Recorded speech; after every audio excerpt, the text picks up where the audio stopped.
HubSpot makes impossible growth impossibly easy for their customers. And here's the perfect example. Morehouse College needed to reach new students with fresh, engaging content. But with a massive 900-page website, even the tiniest updates took 30 minutes to publish. Breeze, HubSpot's collection of AI tools, helped them write and optimize their content in a fraction of the time. The results? 30% more page views, and visitors now spend 27% more time on their site. If you're ready for impossible growth like this, you can visit HubSpot.com.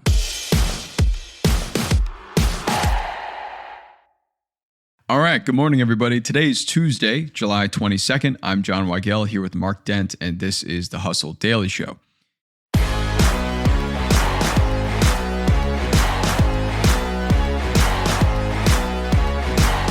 Beef prices just hit a record high of $9.26 per pound. You'd think that would be the perfect moment for fake meat to swoop in and save the day, but plot twist there, nobody actually wants plant-based burgers anymore. Beyond Meat stock is tumbling, and even Impossible Foods CEO is considering making a huge change to their product. So what's going on with beef, and why are fake meats not cutting it? We'll get to that in a bit, but first, let's give you the news in business and tech. Kicking us off today with some more airline drama, Alaska Airlines had a nasty IT outage that accounted for 7% of the airline's flights getting canceled and 12% delayed in the past few days. The outage took effect on Sunday evening, so if you're in the airport right now listening to this waiting for an Alaska flight, hope you're on one soon.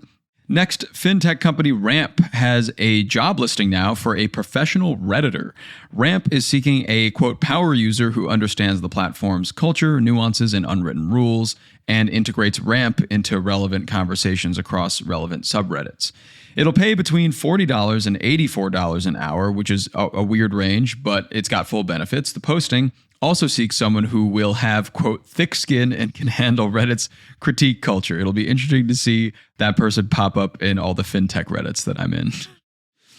Next up, we go to Starbucks. Starbucks revealed it's going to begin selling its beloved pumpkin spice latte on August 26th, 4 days later than last year. So we're making some ground in the fall. Starbucks seasonal concoctions make up 10% about of its sales, and 2024's PSL release saw Starbucks visits spike 24%, so it's a big customer getter for them. Over to real estate. Platform Opendoor stock surged over 188% between July 15th and July 18th. That's just 3 days, and it continues to rise. Eric Jackson, a hedge fund manager who previously hyped Carvana stock, is behind the bump. He thinks Opendoor's upcoming earnings report, lack of competition, and cost-cutting have primed it for success. Mark, what do you make of Opendoor's stock bump? Well, a lot of people are calling this like another meme stock of sorts because, a lot of retail investors have jumped in. It doesn't seem to quite meet that definition, in my opinion, since you have a hedge fund manager who's leading this instead of Roaring Kitty, who was like a champion of the people. Yeah. So, but bigger picture, it really is mystifying that Opendoor has gone up so much. I mean, its stock was actually quite high 4 or 5 years ago, then it plummeted to, basically nothing. I think just a little bit over $1. Yeah. In large part because these platforms have been deeply unsuccessful. Zillow had something similar with their iBuyer business that they had, and they just scrapped it because they would buy a house just as Opendoor does with very little research, very few questions, and then they wouldn't make any money when they tried to resell it. This whole idea worked for about 4 months in 2021 when people were just paying absurd prices for houses. But during a normal market, it just seems like it's going to be very difficult for this to work. Mm-hmm. But, the fact that they do have a lack of competition, not insignificant. There's really no one else doing this at a high scale anymore, at least. Yeah, that's a big deal. And I guess the surge right now is that, a lot of people are looking to buy houses currently. The housing market is really weird, as we've been reading the past few months. But still, this might be a good time for them to swoop in and gain some customers off of this because, it doesn't seem like real estate's going away anytime soon. And if they're the only player in the space, that can only be a good thing. But the stock surge is pretty crazy to me. It seems like a bit of a flash in the pan, but I guess we'll see how it shakes out over time. Yeah, who knows? Maybe in another couple of years, there's going to be Dumb Money 2, a new movie, and it's going to be about Opendoor instead of GameStop. Yeah, excited for that one. And finally here, adults 50 and older now comprise almost 1/3 of U.S. gamers, per data from Entertainment Software Association. Players enjoy the social aspects of multiplayer platforms on top of entertainment and potential cognitive benefits. So I'm happy to hear that because I'm looking to do that all in my retirement eventually.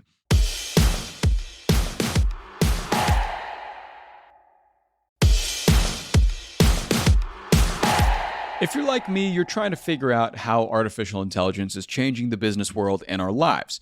Big Technology Podcast from reporter Alex Kantrowitz has the answers. The show hosts top leaders from places like NVIDIA, OpenAI, Amazon, and more, asking them where this is all really going. It also does fun news recaps every Friday with top-tier analysts. So if you want to be smart with your wallet, your career choices, meetings with your colleagues, and at dinner parties, you can listen to Big Technology Podcast wherever you get your podcasts. That's Big Technology Podcast.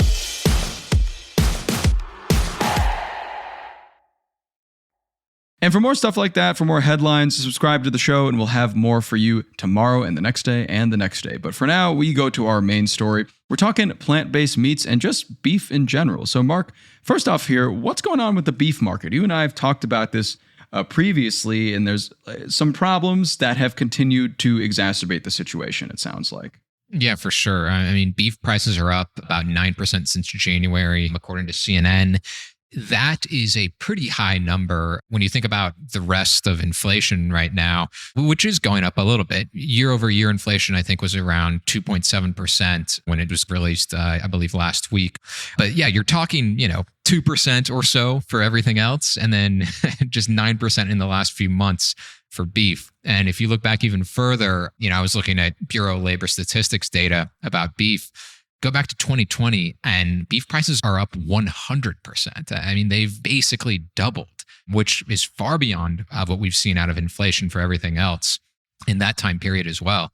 And, there's a couple of reasons for this about why it's going to be kind of tricky to get these prices down. Mm-hmm. One of them, as CNN outlined, is that cattle herds are small right now. They're at some of their lowest levels in years. So the supply is low. And when you have low supply further down the chain, when you're going into the store to buy the beef, it's going to be more expensive. Mm-hmm. On top of that, there's just not a lot of ranchers who want to do this anymore. I actually interviewed several ranchers earlier this year in Colorado. And I mean, in a good year, they break even. Wow. They maybe have a little bit of profit every 4 or 5 years, and that keeps them going. It is so hard to make money as a rancher. And there are, of course, some conglomerate, big type ranching operations that do have better margins, but it's just a very unforgiving business. And so, I mean, the upshot is that it doesn't seem like this is going to get better anytime soon.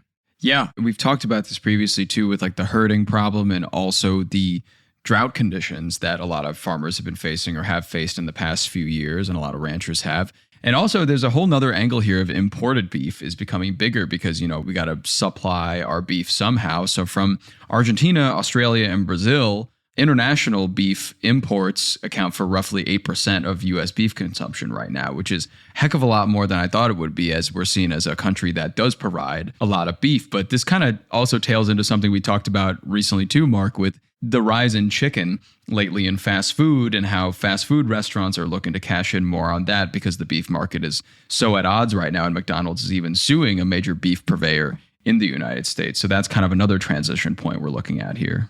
Yeah, for sure. And one other thing to point out when you were talking about those imports, and just that it seems odd that we're getting a larger amount from, Argentina and other countries when we do so much of that here. According to governmental data, about 35% of U.S. land area is used for grazing. Wow. So, I mean, there's a lot of land that is used for, and it's not always just cattle, but nevertheless for livestock grazing. Wow. Do not let Open Door get in on that cow real estate. I know, exactly. And yet it's well, there still aren't enough cows, or there's not enough people using that land somehow. And I don't know, it's all just such a mess. You would think that if the beef market is struggling, that people would want to get their beef taste for a different price or from a different place. And you would think that things like Beyond Meat, Impossible Meat, all of these fake meat companies would be cashing in on this right now, but they're really not. No. It's not really going well for plant-based protein. And we also talked about this. I think I talked about this with Juliet a while ago, that these companies are just failing massively. When it was 5 years ago, we thought they were going to be the next big thing. Oh, totally. Like, I mean, I remember summer 2019, Impossible and Beyond Burgers were starting to appear in restaurants. Their stocks were valued so high.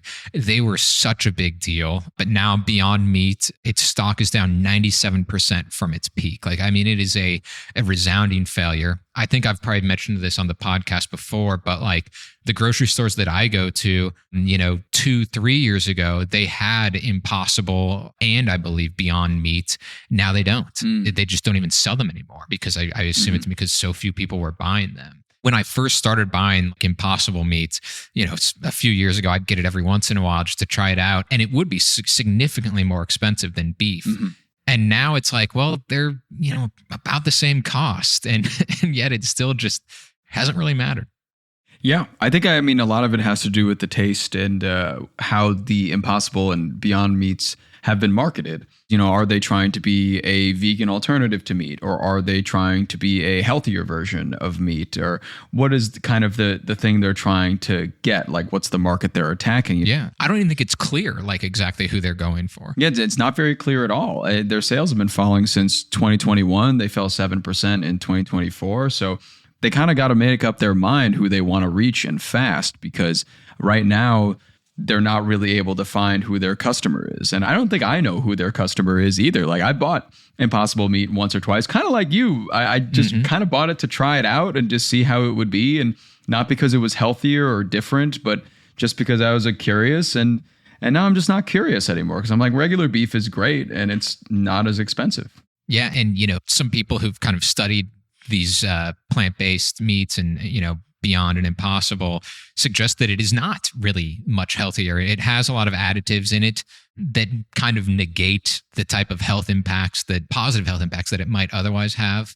You were talking about the audience for this. It's like, okay, well, people who are vegan, they've become used to not eating hamburgers, or they have, like, maybe they'll use bean, other ingredients. There's lots of different ways that you can get sort of like your taste of beef if you're a vegan that do not involve Impossible or Beyond. And then if you're someone who does like beef and you're not a vegetarian or vegan, it's a pretty limited sales pitch to get those customers. Yeah. And some of these leaders of these companies have resorted to very interesting ideas to kind of try to put themselves back in the conversation. Like this one CEO from Impossible Meats, Peter McGinnis, he told the Wall Street Journal that they haven't released this yet, but he was considering doing a hybrid burger that's 50% beef, 50% Impossible. I don't know, once again, like who that would be for or who that's going to reach or who the audience is. But I mean, they're kind of just throwing stuff at the wall here to see what sticks. That sounds like the most confusing idea that you could ever have. Because again, like if some of your audience are people who are vegetarian or vegan, it's like, well, nope, you guys can't have that one. Right. And then if you're trying to like hook that person who just wants to eat a burger, it's like, no, I'm just going to go eat a burger. And then like the third possible customer, which is like, hey, I eat burgers some of the time, but I'm a little worried about the impact of grazing. 35% of US land is covered with grazing, et cetera, and plus environmental impact of cattle. They'd be like, well, maybe I'll try Impossible. And now they look and it's like, oh, but it's 50% beef. Come on. Like, that's going to be less attractive to that customer too. Yeah, it's really a lose-lose here. And all these companies are not really finding that winning formula right now. I mean, you have American consumers not buying it. They're spending an average of $632 a year on conventional meat in 2024 versus $50 on a plant-based alternative. So they're not winning in grocery stores. They're not winning in consumers. Don't know what the plan could be, but they got to think of something fast, it looks like. I mean, very fast. Otherwise, we are not going to be able to talk about them on this podcast anymore. Yes, they will be beyond saving, and it will be impossible to mention their name ever again.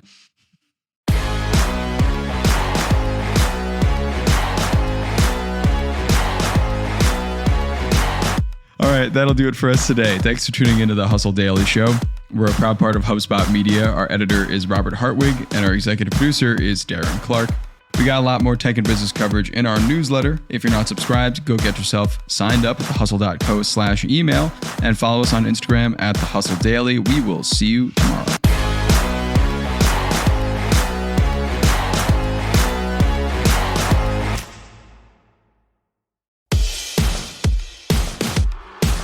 We got a big announcement to tell you about that could pay you $50,000. All you need is an idea that involves AI that could be revolutionary. We're calling it the Next Big AIdea, a pitch competition by HubSpot Media and HubSpot for startups. Simply record a 60-second pitch and you could win $50,000 plus exposure to millions of HubSpot Media subscribers. 5 finalists will get flown out to San Francisco to pitch on stage live at Inbound 2025, and the winner gets that $50,000. That could be you. So click the link in our show notes to enter now.